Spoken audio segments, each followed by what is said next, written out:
이 새벽에 이렇게 많이 나오셨는데요. 제가 깜짝 놀랐습니다.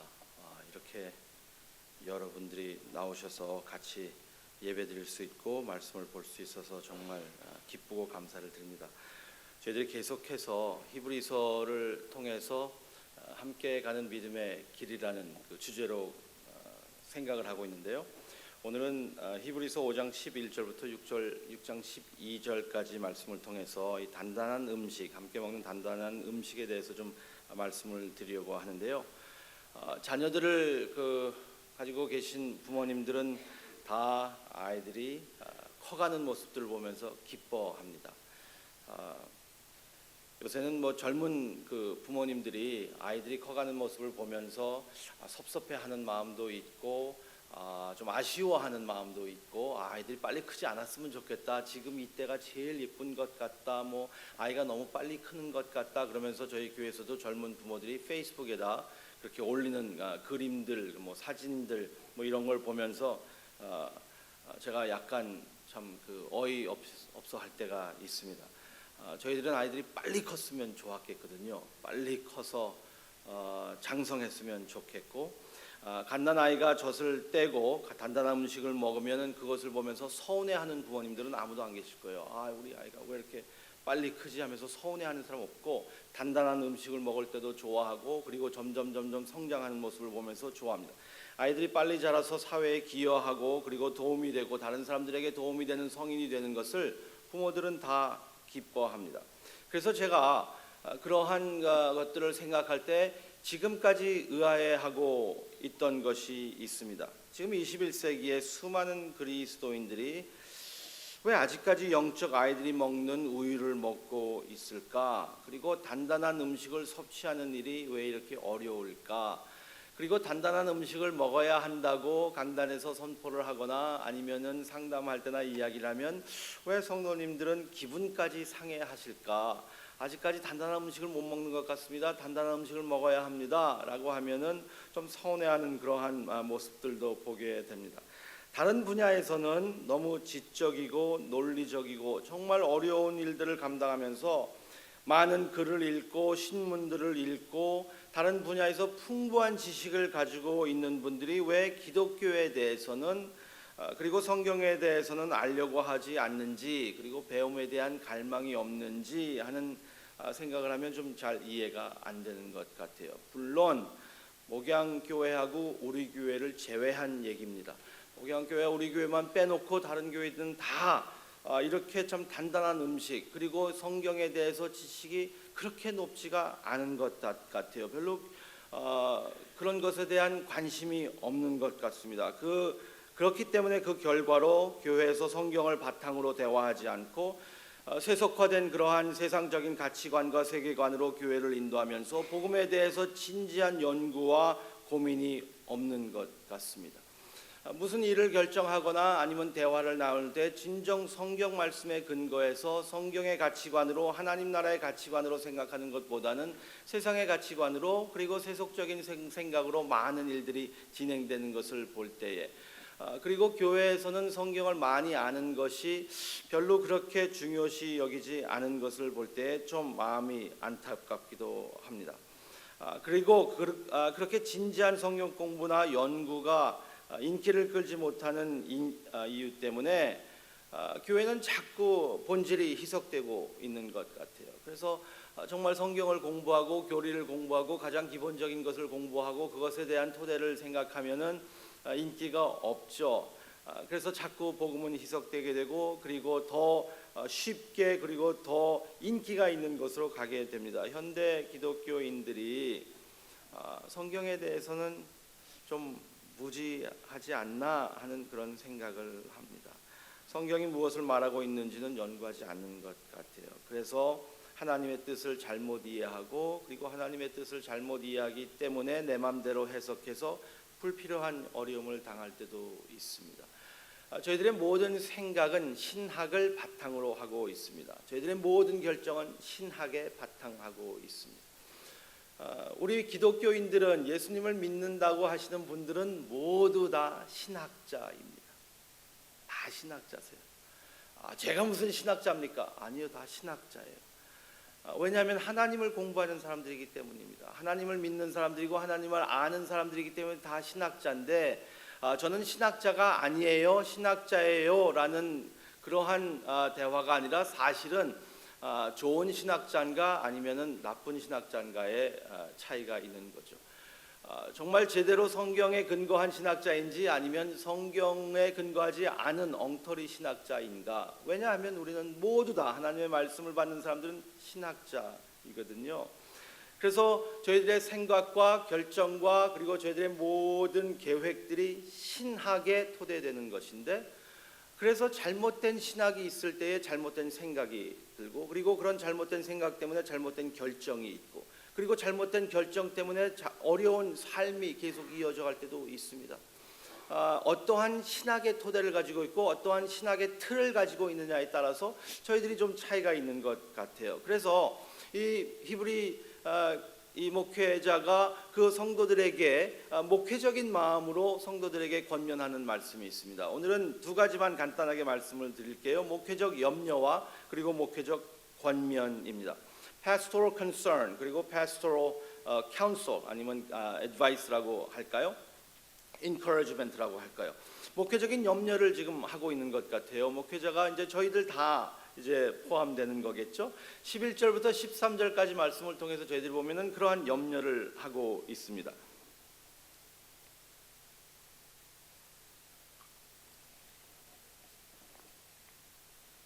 11절부터 그런 말씀이 있죠. 멜기세덱에 관해는 우리가 할 말이 많으나 너희 듣는 것이 둔함으로 설명하기 어려우니라. 여러 가지 할 말이 있지만 특히 멜기세덱에 대해서 둔하다, 설명하기 어렵다. 때가 오래되었으므로 너희가 마땅히 선생이 되었을 터인데 너희가 다시 하나님의 말씀의 초보에 대하여 누구에게도 가르침을 받아야 할 처지니 단단한 음식을 못 먹고 젖이나 먹어야 할 자가 되었도다라고 했어요. 듣는 것이 둔하다는 것이 무슨 의미일까요? 과연 그 말이 무슨 의미일까? 듣는 것이 둔하다. 제 생각 같아서는 이 둔하다는 말씀이 세 가지로 볼 수 있다라고 생각합니다. 첫째로 하나님의 말씀을 듣는 것을 소홀히 하면 우리의 둔함이 커집니다.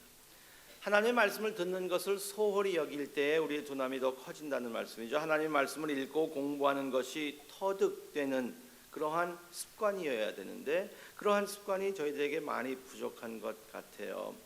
하나님의 말씀을 읽는 것이 저희들의 습관. 이 습관은 나쁜 습관도 있고 좋은 습관도 있지 않습니까? 나쁜 습관들은 버려야 될 것이고 좋은 습관들은 계속 있어야 됩니다. 신앙생활 할 때에 너무 습관적으로 하지 마라라는 말씀을 많이 하는데 그것도 맞는 말씀인데 저는 그 습관을 무시할 수 없다라고 생각합니다. 항상 그 경건의 훈련과 그리고 그 습관을 통해서 저희들이 생활하고 있거든요. 성경을 보면서 매일마다 성경을 보고 매일마다 기도하기 때문에 그때 거기에 마음이 움직이지 않을 때도 있잖아요. 그럴 때 여러분들은 내가 외식하고 있는 것인가? 라고 생각하시는지 혹시 모르겠어요. 그렇게 생각하면 그거는 좀 오해라고 저는 봅니다. 매일 아침마다 일어나셔서 아니면 저녁에 주무시기 전에 양치질을 하시잖아요. 이거 습관적입니다. 근데 그 양치질을 할 때 그 양치질을 통하여서 내가 이가 건강해지고 더 좋아지고 그리고 상쾌한 마음이 들고 그런 마음이 안 들 때 있어요. 그냥 습관적으로 할 때 여러분들은 양치질에서 외식한다고 생각하지 않을 겁니다. 나는 외식하는 양치질을 하는 사람이구나 라고 생각하지 않는 것처럼 저희들에게 좋은 습관들이 있을 때는 그 습관들을 계속 터득하는 것이 좋습니다. 하나님의 말씀을 읽고 공부하는 것이 터득되는 습관이죠. 마침에 음식을 먹을 때 처음에는 입맛이 맞지 않아도 자꾸 먹어보면 그 입맛에 터득이 되는 것이죠. 아이들이 김치를 먹을 때도 그렇죠. 미국에서 자란 아이들, 미국에서 태어난 아이들. 저희 아이들은 다 미국에서 태어났지만 김치 없이는 못 삽니다. 김치를 얼마나 좋아하는지 한국 음식을 굉장히 좋아합니다. 저희 아내가 어릴 때부터 그 한국 음식 김치 뭐 이런 거를 계속 해줬더니 한국 음식을 계속 찾는 것 같아요. 식당에 가면은 뉴욕도 식당에 가면은 2세들이 그렇게 많이 다 옵니다. 처음 먹는 사람들은 다 싫어하죠. 청국장을 아이들이 먹을 때가 있어요. 청국장을 먹을 때 청국장 냄새가 얼마나 심합니까? 청국장의 그 청국장이라는 그것을 외우기 힘드니까 저희 아이들이 그 부르는 영어 이름들이 다 있습니다. 영어 이름들이 다 한국 음식마다 영어 이름들을 만들어 놓고 자기네들이 먹는데 그거를 렉 sup이라고 합니다. 걸레 국이라고 하는데 냄새가 걸레 같다는 거예요. 그러면서 this is rag soup, but it tastes good 그러거든요. 냄새는 정말 안 좋은데 맛은 아주 있다라는 것이죠. 순댓국, 감자탕, 추어탕, 막창, 곱창. 생각만 해도 기분이 좋으시잖아요. 뭐 이런 음식은 아이들이 못 먹습니다. 그런데 한번 맛보면 미칩니다. 아이들의 입맛이 바뀌는 거죠. 아이들에게 새로운 것 그리고 맛있는 것 아무리 해줘도 분유를 먹는 수준이면은 그것은 즐기지 못하는 겁니다. 하나님의 말씀을 이러한 터득의 맛으로 비유하는 것 같습니다. 그래서 히브리서 4장 12절부터 13절을 보면 하나님이 우리의 말씀을 적나라하게 보여준 우리의 마음을 쪼개고 변화시키신다고 했어요. 마음이 변화되기 전에는 하나님의 말씀에 대해서는 별로 관심이 없죠. 당연히 관심이 없죠. 하나님께서 말씀을 통해서 저희들의 마음을 쪼갤 때 더 관심이 있고 그리고 하나님의 말씀을 보게 되는데 근데 여기서 아이러니한 게 뭐냐 하면요.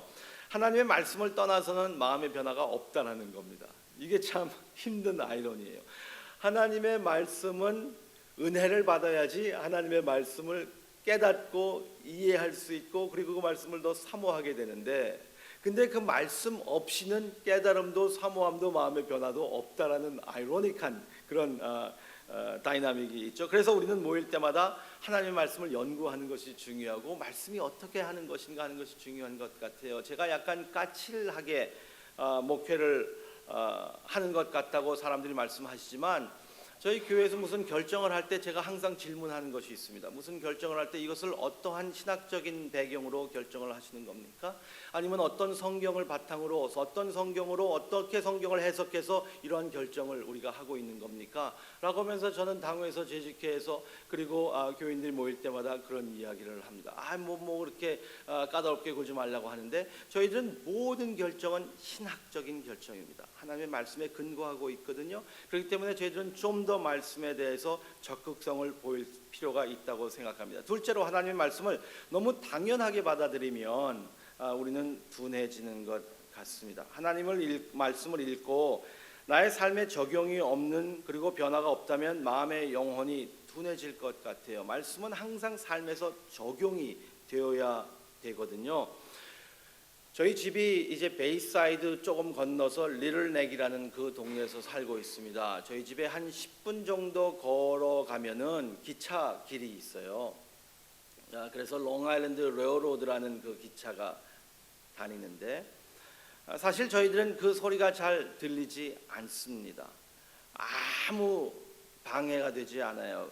매일 10분에서 15분, 15분에서 30분일까요? 15분에서 30분 간격으로 기차가 달리는데도 저희들은 10년 이상 살았는데 아무 바더가 되는 것 없이 그냥 살고 있습니다. 근데 누가 저희 집에 방문하면 그런 얘기를 해요. 여기 기차가 다니는군요. 기차 소리가 들린대요. 그때마다 저희들은 기차역이 별로 멀지 않다. 10분 거리에. 그래서 기차가 달린다. 그래서 가만히 같이 들어보면 기차 소리를 듣게 되죠. 저희는 너무 익숙해져서 그 소리가 너무너무 당연해지고 우리의 삶에 아무 불편함도 주지도 않고 아무 영향도 미치지 못하는 거예요. 매주일 교회 나와서 그리고 모임마다 설교를 듣고 성경을 보고 그리고 저희들의 삶 가운데 있을 때 우리에게 아무 불편함도 주지 않고 아무 영향력이 없는 당연한 소리로 들릴 때가 얼마나 많을까. 그래서 말씀에 둔하여진다는 것이죠. 이거 들은 얘기야. 이거 비슷한 얘기 같은데. 이 말씀 내가 생각했는데. 근데 그 말씀을요, 저희들이 교리적으로 지식적으로만 아는 것이 아니라 저희들의 삶에 적용이 되어야 되거든요. 저희들의 삶에 적용이 되지 않으면 이 말씀은 그냥 표면적인 저희들과 상관없는 말씀이 됩니다. 입체적인 말씀으로 변하기 위해서는 저희들이 적용이 되어야 되거든요. 근데 항상 어떻게 이것을 적용할 것인가, 어떻게 우리 삶에 영향력이 있는가, 그리고 설교를 듣고 어떻게 기분이 좀 불편하실 때가 있어야 되거든요. 이 말씀은 좀 불편하다. 깊이 생각을 해봐야 되겠다. 도전적인 말씀이 될 수 있고, 그리고 그 말씀이 위로가 될 수도 있고. 설교를 하면 제가 목회를 안수받고 목회한 지가 지금 23년이 됐으니까요. 성도님들이 많은 코멘트를 해 주십니다. 말씀의 은혜가 안 된다는 사람도 있고, 말씀의 은혜가 된다는 사람도 있고, 너무 세게 설교한다는 사람도 있고, 너무 세지 않다는 설교하는 사람도 있어요. 목사님 설교가 변했습니다. 요새 설교가 전에는 그렇게 강하게 설교하더니 요새는 목사님이 좀 몸을 살리는 것 같습니다 라고 말하는 사람들도 있고, 어떤 사람들은 목사님 설교 아직까지 너무 센 것 같아요. 그리고 더 대중적이지 못합니다. 훨씬 더 대중적이어야 됩니다 라고 하시면서 조언하시는 분들도 있고, 어떤 분들은 설교를 들으면서 딱 나한테 하는 말이구나 라고 해서 저에게 고맙다고, 목사님 오늘 설교는 딱 어떻게 그렇게 저에게 딱 맞춰서 설교를 해주셨습니까? 너무 고맙습니다 라고 하는 분이 있고, 딱 나한테 하는 말이구만 그러고 교회를 떠나시는 분도 있습니다. 그래서 설교할 때 참 어려움이 많이 있죠. 어떤 분은 딱 맞아서 은혜를 받았고, 어떤 분은 딱 맞아서 기분 나빠서 교회를 떠나시는 분들도 계시니까 말이죠. 근데 아무 불편함이 없으면 그 말씀에 대해서 저희들은 둔해진 것일 수도 있어요. 아무 영향력이 없으면 둔해질 수도 있는 것이죠. 그래서 저희들이 둔해지지 않도록 그러한 삶에 어떻게 적용이 될까, 나에게 어떻게 연결이 될까. 세 번째로 하나님의 말씀을 순종하지 않으면 저희들은 둔해집니다. 하나님의 말씀은 순종에 있어요. 적용은 하는데 순종의 단계까지 안 갈 때가 많이 있는 것 같아요. 제가 저희 교회에서 지금 10계명을 강해 설교하고 있습니다. 근데 그 10계명에 대해서 말씀을 할 때 제가 이런 말씀을 드린 적이 있어요. 성도님들께 하나님이 우리의 삶에서 현실적이지 않고 좀 멀어진 것처럼, 하나님이 나와 관계가 없는 것처럼 느껴질 때가 많이 있지 않습니까? 영어로 하면 God doesn't seem like real. 하나님이 리얼하지가 않는 거예요. 리얼하지가 않아서 정말 그냥 개념으로 서 있는 것 같고, 하나님이 어떻게 나의 삶에 리얼하게 다가올 수 있을까? 제가 그 방법을 제시했습니다. 하나님의 정말 우리의 삶에 리얼하게 느껴지기 원하시고 우리의 삶에 그렇게 원하신다면, 그래서 제가 그렇게 말씀드렸어요. 의자를 잡으십시오. 시트벨트가 있으면 시트벨트를 매십시오. 그리고 숨을 깊이 들이신 다음에 제 말씀을 잘 들으십시오. 순종하십시오. 하나님의 말씀을 순종하는 순간부터 하나님은 우리에게 정말 너무너무 리얼하게 다가옵니다. 하나님은 순종해야 되는데 저희들이 순종하지 않기 때문에, 하나님의 말씀을 믿고 한번 해보면, 근데 그게 신학이 얼마나 중요한가 하는 거였어요. 그냥 좀 죄송하지만 무식하게 순종하는 거 아니에요. 그냥 무조건 하나님의 말씀을 보면서 연구해서 이 말씀이 어떤 뜻을 가지고 있는 것인가, 신학적으로 어떤 배경을 가지고 있는가, 하나님의 말씀을 연구하고 해석해서, 그리고 그 말씀을 우리의 삶에 적용해서 하나님의 말씀에 순종하는 삶이 있을 때 우리의 마음이 둔해지는 것을 막을 수 있는 겁니다. 지금은 은퇴하셨지만 미니애폴리스에서 목회를 하시던 존 파이퍼 목사님이 이런 말씀을 하셨습니다. 하나님의 단단한 말씀을 먹고 성숙하는 길은 똑똑한 사람이 되는 것이 아니라 순종하는 사람이 되는 겁니다. 하나님의 말씀을 듣는 사람들, 그리고 성숙해 나가는 길은 똑똑한 사람이 되는 것 아니에요. 성경에 대해서 더 많이 아는 사람이 되는 것이 아니라 결국은 순종하는 사람들이 성숙한 사람들이거든요. 근데 교회에서는 그 성숙도를 좀 이상한 척도로 잴 때가 있습니다. 교회에 많이 나오면 성숙하다고 생각하고 있고, 그리고 더 많은 것을 알면 성숙하고 있고, 분명히 연관돼 있죠. 그것이 순종의 한 표현으로 나타난다면, 그런데 저희들의 삶 가운데 순종의 표현이 아니라 그냥 저희들이 아무 의미 없이 종교의식으로 행할 때가 많기 때문에 문제인데요. 단단한 말씀을 먹고 성숙하는 길은 똑똑한 것이 되는 것이, 똑똑한 사람이 되는 것이 아니라 순종한 사람이 되는 겁니다라는 것이죠. 그래서 오늘 이 말씀을 통하여서 6장부터 또 이 히브리 목회자가 목회적으로 이제 그 염려를 이야기한 후에 마음이 둔해졌다, 정말 내가 염려가 있다, 그러면서 이제 권면을 합니다. 권면을 하는 말씀은 무엇이냐면, 그리스도인이 된다는 것은 이 세상에서 행하던 열정이 그리스도에게 향해서 있고 그분을 위해서 살고 그분의 말씀에 순종하는 삶을 사는 것 아닙니까? 그게 그리스도인이 된다는 겁니다. 그게 제자가 된다는 것 아닙니까? 예수 그리스도의 제자로 우리는 부름을 받았지 않았습니까? 그래서 세상에 향하던 열정이 다 그리스도께로 향해지는 것이죠. 그리스도가 그냥 얹어지는 것이 아니라 우리의 삶이 완전히 바뀌어져서 그리스도께 향하는 우리들의 열정이 있어야 되는데 저희들의 열정이 많이 다른 곳으로 소비될 때가 많은 것 같아요.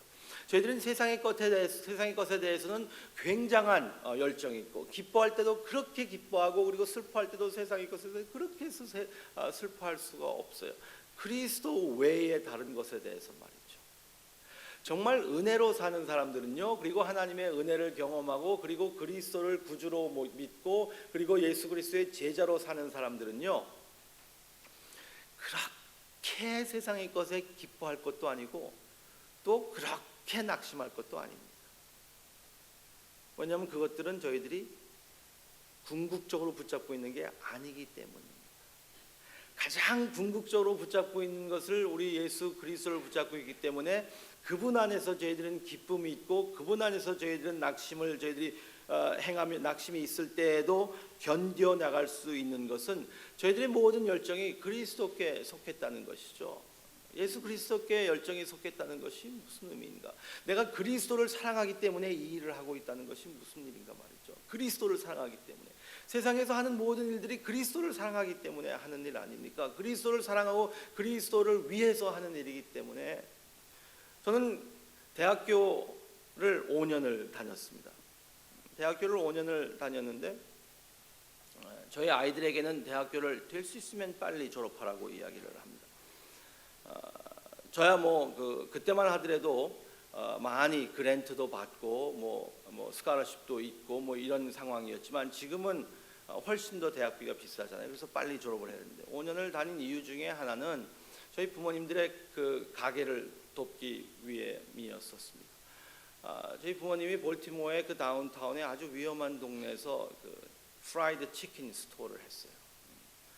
그 가게 이름이 슈퍼 프라이드 치킨이라는 가게인데 닭을 튀기는 그 가게에서 일을 했는데 방탄유리가 이렇게 두꺼운 뒤에서 저희가 일을 했습니다.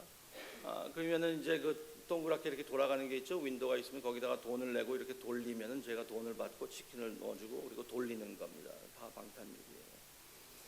대학교를 다니는 동안 그리고 고등학교 12학년부터 대학교를 다니는 동안 오후 4시부터 밤 12시까지 월요일부터 목요일까지 일을 했습니다. 오후 4시부터 밤 12시까지 일을 하고 그리고 금요일날 토요일은 오후 6시부터 새벽 2시까지 일을 했습니다. 6일을 일을 했어요. 6일 동안 계속 일을 하면서 그리고 학교 다니면서 했는데 토요일날 6시에 이제 일을 들어가면 가게에 들어가면 2시까지 일을 하고 주일날 하루 쉬고 교회 하루 종일 교회에서 교회에서 있었죠. 토요일날 한 5시 45분쯤에 그 가게 옆에 길에다가 차를 세워놓고 이렇게 앉아 있습니다. 정말 들어가기 싫은 거예요. 누가 때려 죽여도 가기 싫은 거예요. 정말 가기 싫었어요. 매일 싸우고 너무너무 지치고 피곤하고 내가 이렇게 살아야 되나 하면서 5년 동안 했는데 저는 그렇게 효자는 아닙니다. 부모님이 고생하시니까 부모님을 위해서 그런 마음도 조금 있긴 있었죠. 인간의 탈을 썼으면 그런 마음은 조금 있긴 있어야죠. 조금 있었는데 저는 그것보다 저를 그렇게 계속 가게에 나가서 일을 할 수 있도록 해준 것은 그것 같아요. 제가 그런 생각까지 했었거든요. 얼마나 싫었냐면 하나님, 만약에 지옥이 이런 곳이라면 저는 예수님 잘 믿을게요 라고 생각할 정도로 그렇게 싫었어요. 정말 너무 힘들었어요. 근데 제가 매일마다 나가서 일을 한 이유는 예수님을 사랑하는 사람은 주님을 사랑하기 때문에 부모님께 순종하고 부모님을 사랑하는 모습으로 어떻게 보여질까 계속 대학교 때 그 생각을 했었어요. 내가 주님에 대한 열정이 있는데 나는 정말 예수님만 위해서 살고 싶은데 이 닭튀기면서 썩어가는 것 같거든요. 어떻게 하는 삶이 주님을 사랑하는 삶입니까? 이 시점에서 내가 주님을 가장 사랑하는 길은, 주님을 가장 위하는 길은 주님을 사랑하기 때문에 부모님을 편하게 해드리고 그리고 가게에서 일을 해야 되겠구나 라는 생각으로 굉장히 크게 지배했던 것 같아요. 우리들 삶에서 하나님의 말씀을 순종하는 삶이 어떤 것인가? 그리고 저희들이 열정이 어디에 있는가? 그리스도를 사랑하는 마음이 있습니까? 여러분들의 마음을 누구를 향하고 있습니까? 누구를 뜨겁게 사랑하고 있습니까?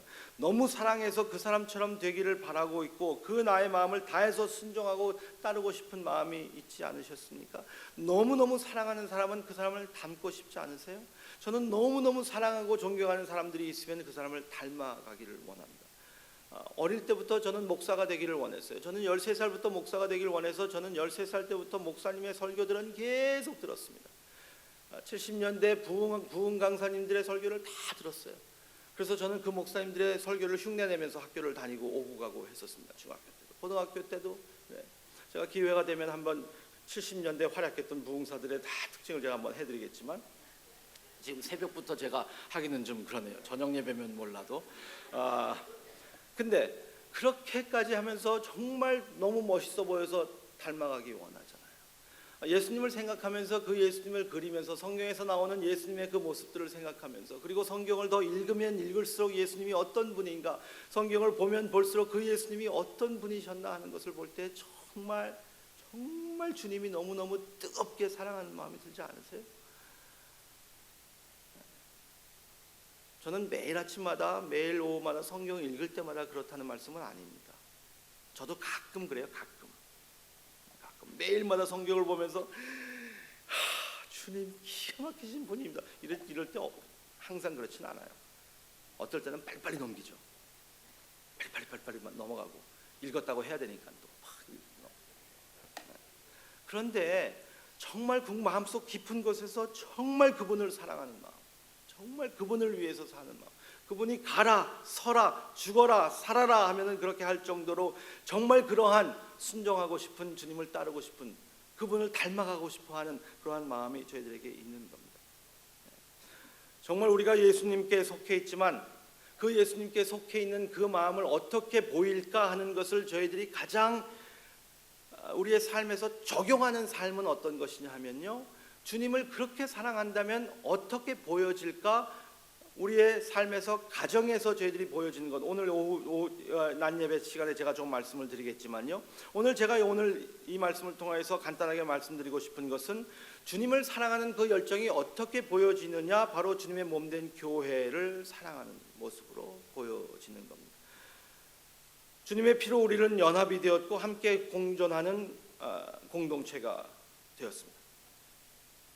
예수님을 진정 믿는 믿음은 주님의 몸된 교회를 사랑하는 것으로 보여집니다. 주님의 몸된 교회는 벽돌이 아니죠. 주님의 몸된 교회는 사람입니다. 요한일서 3장 14절에 이런 말씀이 있습니다. 우리는 형제를 사랑함으로 사망에서 옮겨 생명으로 들어간 줄을 알거니와 사랑하지 아니하는 자는 사망에 머물러 있느니라. 사랑하지 아니하는 자는 사망에 머물러 있다 그랬어요. 사랑은 소극적인 감정이 아닙니다. 사랑은 적극적인 열정입니다. 적극적으로 다른 사람에게 도움과 위로와 격려를 선사하는 겁니다. 적극적으로. 근데 저는 이 적극적이라는 말씀을 드릴 때 혹시 오해하실까 봐 말씀드립니다. 적극적이라는 것은 성격을 이야기하는 것 아닙니다. 마치 교회는 적극적이고 외향적인 사람들이 성숙한 사람들로, 그런 성격을 가진 사람들이 성숙한 사람들로 오해될 때가 있습니다. 그래서 내성적인 사람들, 그리고 소극적인 사람들은 마치 그 사람들은 교회에 열심이지 않은 것처럼, 그리고 그 사람들은 교회에 별로 관심이 없는 것처럼 비춰질 때가 많이 있단 말이에요. 그래서 교회는 마치 적극적인 사람들, 그리고 외형적인 사람들, 성격이 걸걸한 사람들, 환영하는 그런 사람들만 교회에 열심히 있는 것처럼 보여질 때가 종종 있습니다. 저는 이 적극적인 사랑이라는 말은 성격으로 말씀드린 것 아닙니다. 정말 주님을 사랑하는 마음이 그냥 가만히 있는 것이 아니라 가만히 있을 때에도 뜨거운 마음으로 주님을 사랑하고, 그리고 대중적이진 않지만 소그룹에서도 정말 서로를 사랑하는 그러한 모습들이 보여진다는 말씀이죠. 한 사람에게라도 그 사랑을 보여주고 격려를 선사할 수 있는 사람이라는 것이죠. 그렇게 적극적으로 사랑할 수 있게 만드는 길은 바로 어제 말씀드린 것처럼 소망입니다. 적극적으로 사랑할 수 있는 길은 소망이 있기 때문에 저희들은 사랑할 수 있는 거예요. 앞에 것을 바라볼 수 있기 때문에 저희들은 움직일 수 있는 것이고 모든 것을 할 수 있는 겁니다. 그 소망이 없다면 저희들은 아무것도 할 의미가 없습니다. 사람에게 하나님께서 가장 큰 선물 중에 하나를 주신 것은 저는 소망이라고 생각합니다. 소망은 미래의 은혜입니다. 항상 여태까지 역사하셨던 하나님께서 계속 역사하신다는 것을 믿고 저희들이 따르는 것입니다. 게으른 사람은 사랑도 할 수 없고 소망도 없어요. 사랑과 소망을 떼어놓을 수는 없습니다. 소망은 그냥 긍정적 사고가 아니라고 제가 말씀을 드렸습니다. 미래에 대한 확신을 가지고 있는 것이죠. 소망을 가지고 있는 사람들. 자녀가 이제 그 직장에 취업을 하거나 아니면 여기서도 직장에 취업을 하실 분들이 계신다면은 직장에 취업을 하실 때 그렇잖아요. 3개월 후에, 2개월 후에 아니면 한 달 후에 내가 그 직장에 들어가는 건 개런티를 확실히 받은 사람이 있습니다. 다음 달이면은 그 직장에 들어가는 모든 컨트랙이 다 끝났습니다. 이건 확실한 겁니다. 근데 지금 현재로서는 그 사람은 직장이 없는 사람이죠. 한 달 후에는 확실히 있습니다.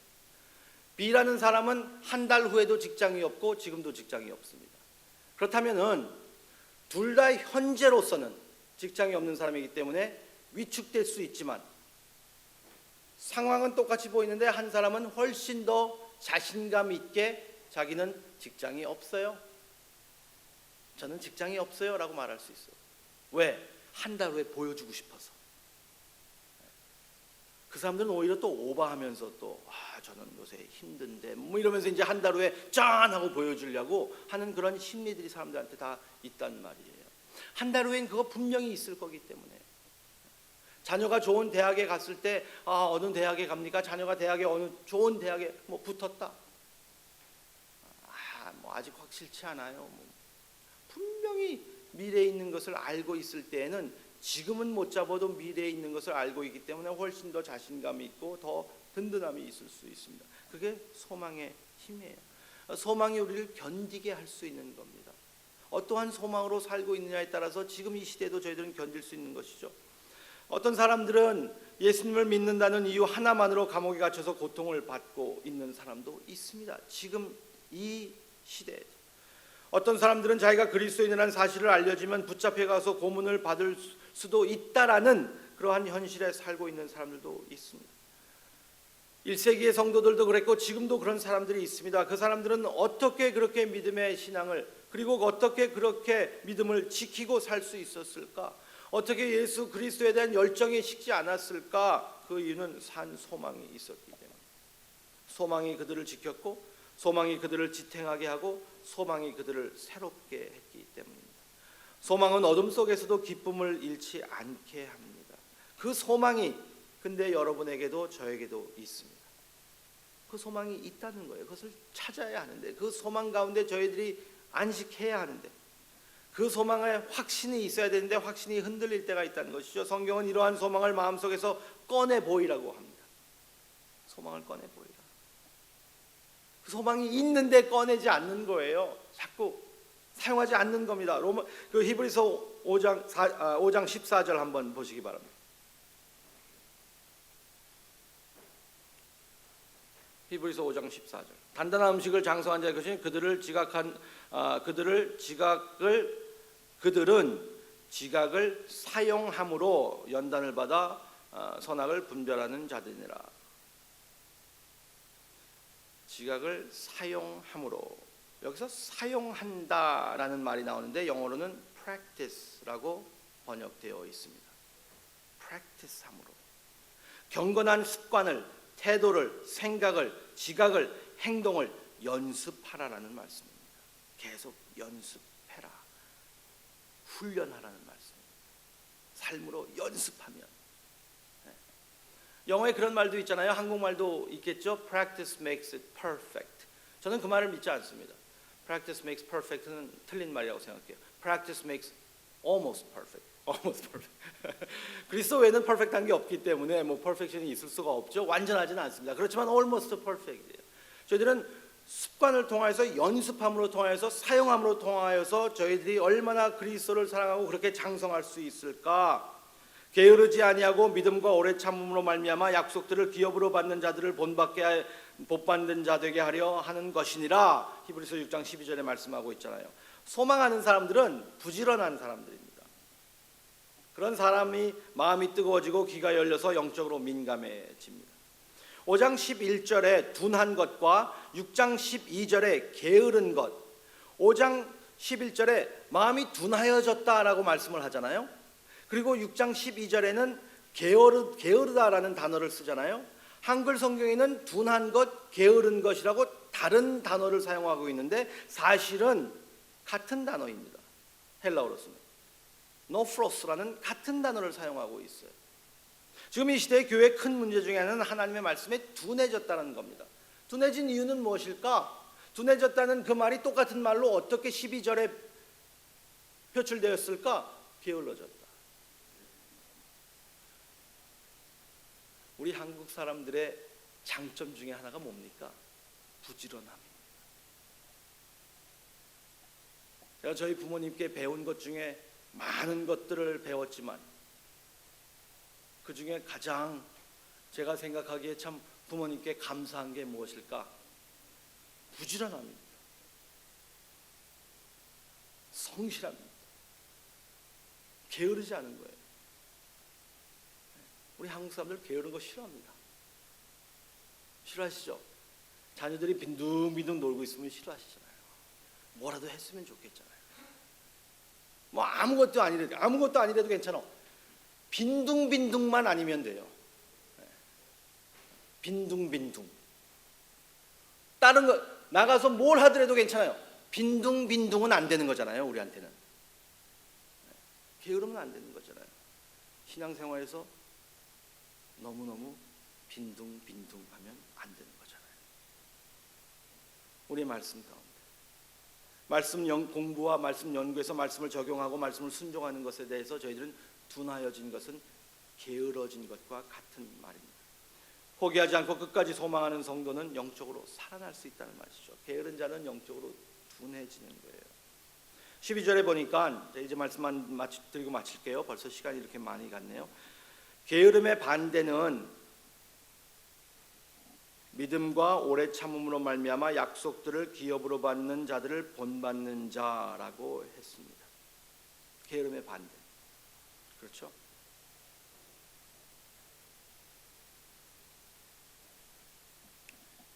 저희들은 어떤 사람이 됩니까? 게으르지 아니하고 그리고 이걸 대조합니다. 6장 12절에 대조하는 거예요. 게으르지 아니하고 그리고 게으르지 아니하는 것은 이런 모습입니다 라고 대조해서 말씀하시는 겁니다. 히브리 목회자가 게으르지 아니하고 믿음과 오래 참음으로 말미암아 약속들을 기업으로 받은 자들을 본받는 자 되게 하려는 것이니라. 게으르지 아니하고 본받는 것, 무엇을 본받아야 될까요? 여러분들 무엇을 본받아야 될까요?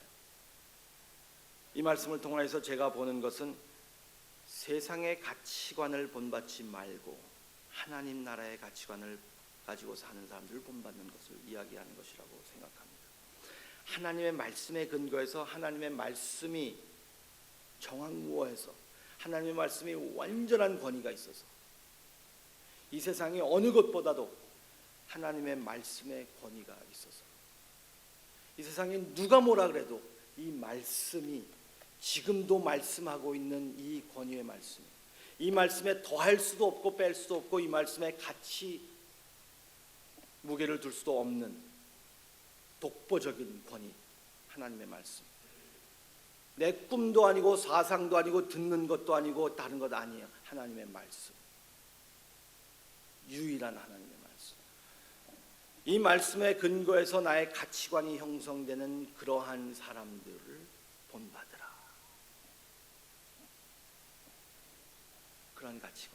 그러한 가치관으로 사는 모습들이 어떤 모습들인가 하는 것을 오늘 주일 예배 때 더 깊이 한번 생각해 보려고 합니다. 오늘 저희들이 이 말씀을 생각하면서 저희들의 열정이 어디에 있는가, 우리들의 마음이 누구를 속하고 있는가. 예수님을 정말 사랑하고 예수님에 대한 열정이 있습니다. 근데 그 열정이요 그냥 감정으로 끝나지 않았으면 좋겠어요. 아는 열정이 더 많이 알아야지 사랑하게 되거든요. 제가 항상 영어 회중에서 하는 말이 있습니다. You can only love what you know. You can only love what you know. 아는 것 사랑할 수 있어요. 모르는 것 사랑 못해요. 예수님에 대해서 더 많이 알아야 합니다. 예수님을 더 사랑하기 위해서는 더 많이 알아야 되는데, 예수님을 완전히 알 수 있고 우리의 지식 한도 내에서 완전히 알 수 있는 길은 하나님의 말씀이거든요. 그래서 주님을 더 알고 주님을 더 사랑하고 싶은 마음으로 저희들 같이 한번 찬양하고 한번 묵상의 기도를 한번 드렸으면 좋겠어요.